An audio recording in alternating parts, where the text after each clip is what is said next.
Hey everyone, I'm Patty from Sow Right Seeds, and today I'm going to show you how easy it is to set up a grow station in your home so that you can start seeds indoors and get a jump start on your garden for spring.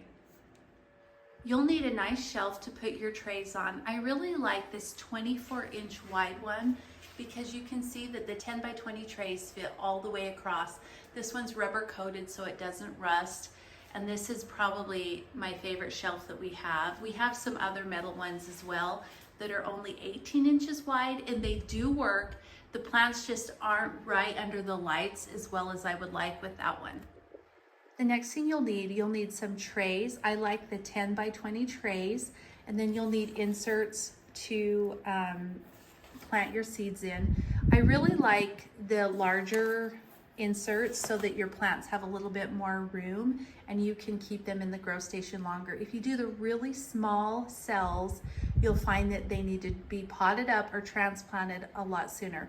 We also use these trays to bottom water, so we actually pour the water in here and then the plants can wick it up through the soil and get the water they need.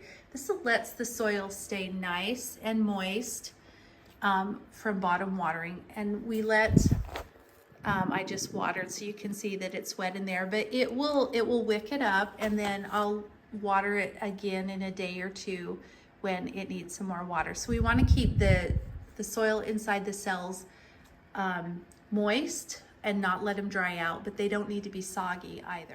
Maybe you've seen these humidity domes before. It's just a clear plastic lid that fits on the trays.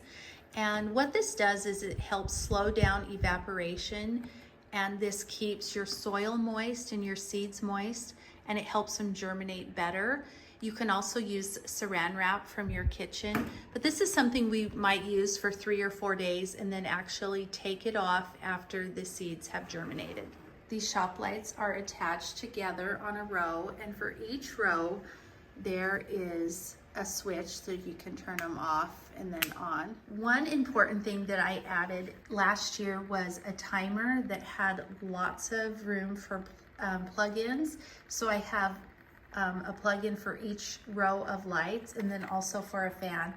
I like this timer because I can adjust it to 16 hours on, 8 hours off, which is one of the best cycles for once your seedlings are up.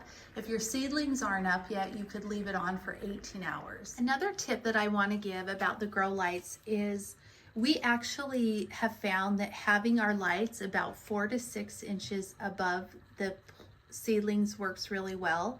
This is a common mistake that many people make, is that their seedlings are too far away from the light, and then you end up with tall, leggy seedlings that have a hard time coming back from that. So keep your lights close to your seedlings and you'll find that they'll do so much better. Right here you can see we have a mini fan going, and that's providing just a little bit of movement for our plants, which will strengthen them and help them be stronger when they are transplanted outside.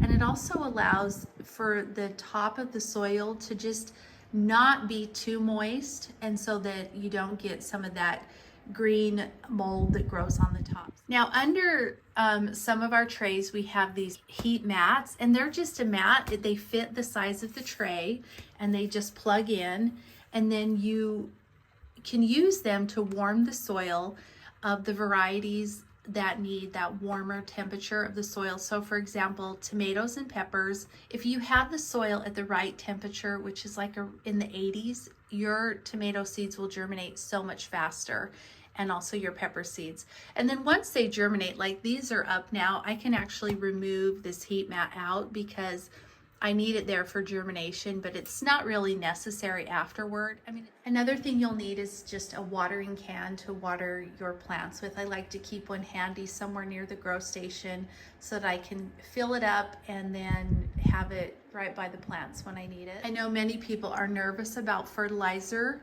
but really what we're adding to the plants is nitrogen, and these plants have done so well now that we have figured out a good system for giving them those micro doses of nitrogen when we water. Hey everyone, thanks for watching and good luck with your grow station. Let us know if you have any questions.